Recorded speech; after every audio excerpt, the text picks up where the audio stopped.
ইশাখার রাজধানী সোনারগাঁয়ের কথা মনে হলেই চোখের সামনে ভেসে ওঠে পানাম নগরী ও লোকশিল্প জাদুঘরের কথা। নারায়ণগঞ্জ জেলার সোনারগাঁও উপজেলার কেন্দ্রস্থলে অবস্থিত মোগরাপাড় চৌরাস্তা এটি শুধু একটি রাস্তার সংযোগস্থল নয়, বরং সোনারগাঁয়ের অর্থনীতি, ইতিহাস ও সংস্কৃতির প্রাণকেন্দ্র।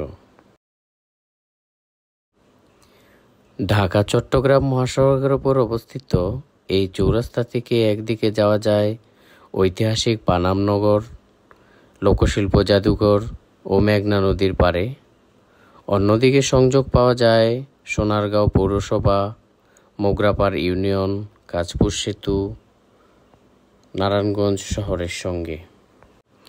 ঢাকা থেকে মাত্র ২০-২৫ কিলোমিটার দূরে অবস্থিত চৌরাস্তার আশেপাশে গড়ে উঠেছে ছোট বড় অসংখ্য ব্যবসা প্রতিষ্ঠান, হোটেল, ফার্মেসি, ব্যাংক, মার্কেট ও খাবার দোকান।